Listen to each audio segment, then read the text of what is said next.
भाजपा मंडल तिल्दा नेवरा द्वारा दीनदयाल उपाध्याय चौराहे पर एक दिवसीय हल्ला बोल कार्यक्रम का आयोजन कर धरना प्रदर्शन किया गया। भूपेश सरकार मुर्दाबाद और मोदी जिंदाबाद के नारे लगाए गए।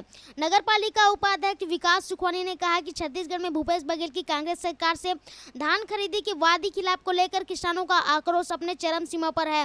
हालात इतने विषम है कि धान खरीदी के मामले पर भूपेश सरकार पूर्णतः विफल हो चुकी है और मुख्यमंत्री भूपेश बघेल सहित उनका मंत्रिमंडल गांधी जी के बंदरों की तरह आंख बंद करके मौन बैठा है। भाजपा नेता अनिल अग्रवाल ने कहा कि भूपेश सरकार जिस तरह से जनता को बरगला कर सत्ता हासिल की है, कांग्रेस के घोषणा पत्र में छत्तीसगढ़ में रहने वाले सभी जनता का संपत्ति कर को आधा करने वह आज तक नहीं किया। विधवा पेंशन बढ़ाकर 1000 करेंगे, वृद्धा पेंशन बढ़ाकर 1500 करेंगे, वो भी आज तक नहीं हुआ। छत्तीसगढ़ में रहने वाले समस्त बेरोजगार युवकों को बेरोजगारी भत्ता देने की बात भूपेश सरकार ने किया, आज तक वो भी काम नहीं किया। भूपेश सरकार द्वारा वादा खिलाफी के खिलाफ आज धरना दिया गया था। जब तक यह मांग पूरा नहीं हो जाता तब तक यह प्रदर्शन सोशल डिस्टेंसिंग को अपनाते हुए कार्यकर्ता मास्क लगाकर अनवरत करते रहेंगे। एक दिवसीय जो धरना प्रदर्शन दिए उनके बारे में आप क्या कहते हैं? कांग्रेस सरकार का जो वादा खिलाफी है जी, उनको याद दिलाने के लिए कि आपने किसानों के साथ छल किया है। किसानों का आपने बोला कि पूरा कर्जा माफ़ करेंगे, पिछले कार्यकाल का जो 2 साल का बोनस है उनको पूरा देंगे, है ना।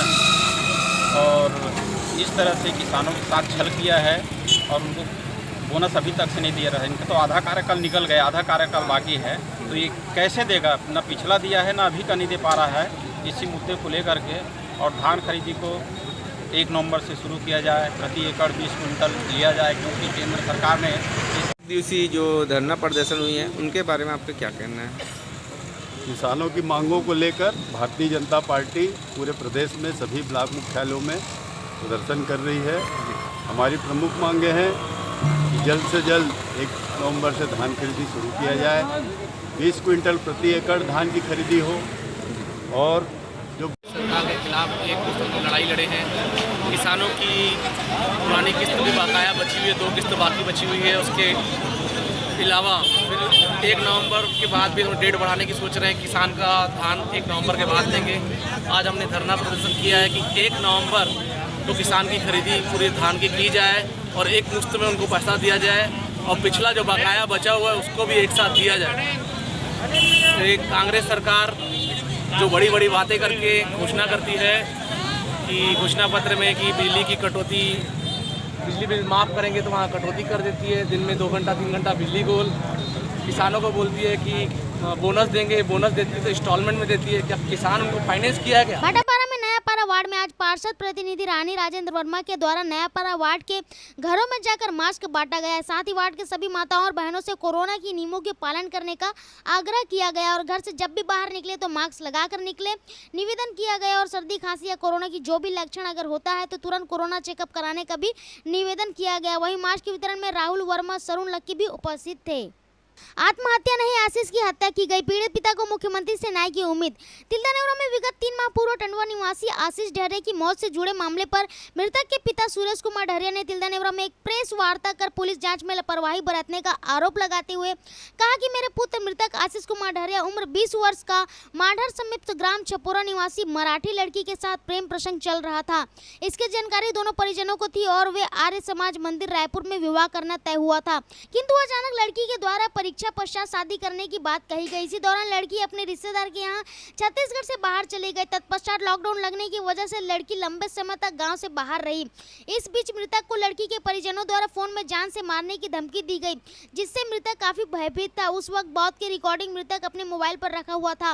मृतक के पिता सुरेश ढहरिया ने बताया कि 7 जुलाई की रात लगभग 7 से 8 बजे लड़की के परिजन ने फोन करके बताया कि आशीष उनके घर आया हुआ है तथा विवाद कर रहा है, आकर इसे ले जाइए। उससे कुछ समय पश्चात उसका मोबाइल बंद हो गया, जिससे परेशान सुरेश ढहरिया गांव के कुछ लोगों को लेकर लड़की के घर पहुंचकर अपने पुत्र के बारे में जानकारी मांगी, जिस पर उन्होंने अनभिज्ञता जाहिर की। रात में करीब 12:30 बजे अपने पुत्र आशीष से बात हुई, जिसमें उसने आने की बात कही। उसके पश्चात मृतक के पिता अपने साथियों के साथ वापस ग्राम टंडवा आ गए।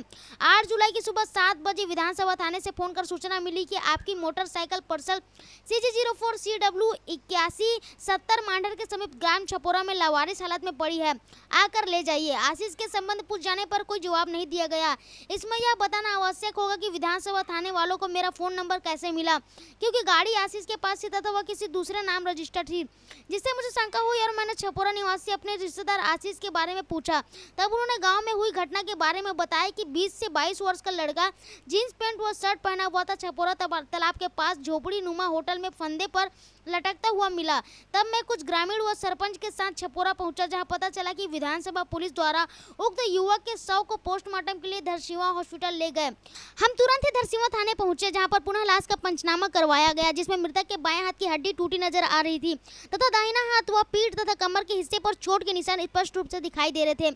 हमने थाने वाले से यही बात कही, पर उन्होंने हमारी बात नहीं सुनी। पंचनामा में लाल काला धब्बा लिख दिया गया। धरसींवा के बजाय पोस्टमार्टम के लिए मेकाहारा ले जाया गया, जहां शाम होने की वजह से उस दिन पोस्टमार्टम नहीं हो पाया और बॉडी को फ्रीजर में रख दिया गया। दूसरे दिन 9 जुलाई को दोपहर 1 बजे डॉक्टरों द्वारा पोस्टमार्टम किया गया। पोस्टमार्टम रिपोर्ट में लटकने की वजह से 24 घंटा पहले मौत होना बताया गया, जो संदेशपद है, क्योंकि आशीष की मौत 7 जुलाई की रात्रि को हो गई थी और पोस्टमार्टम 9 जुलाई को दोपहर 1 बजे किया गया, जिससे जाहिर है कि पुलिस द्वारा इस मामले में लिपापोती किए जाने की लिखित शिकायत गृह मंत्री सहित पुलिस अधीक्षक अधिकारियों की गई, किंतु अब कोई कार्रवाई नहीं की गई। मृतक के पिता सुरेश डहरिया ने आरोप लगाया कि मेरे पुत्र आशीष डहरिया को लड़की के परिजनों द्वारा अपने घर बुलाकर उसके साथ मारपीट कर हत्या की गई, जिसकी आत्महत्या के रूप के देने की कोशिश की गई। मामले की शिकायत छत्तीसगढ़ के माननीय मुख्यमंत्री भूपेश बघेल जी का तथा पुलिस अधीक्षक रायपुर से मिलकर शव का दोबारा पोस्टमार्टम विशेषज्ञों द्वारा करवाकर न्यायिक जांच कर दोषी व्यक्तियों के खिलाफ कड़ी से कड़ी कार्रवाई करते हुए न्याय दिलाने की अपील करते हैं।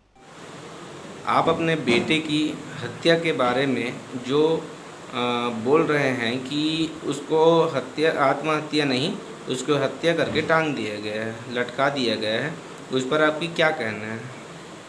सर, उसको मार के लटकाया गया है। जो मांडर के लड़की है वो और आशीष कुमार डहरिया दोनों का प्रेम प्रसंग था। मेरे को उसकी मम्मी ने भी फ़ोन किया था कि मेरे घर आया लड़के करके, मैं गया तो मेरे को नहीं है बोल दिया। सुबह पुलिस का फ़ोन आया तब हमको पता चला।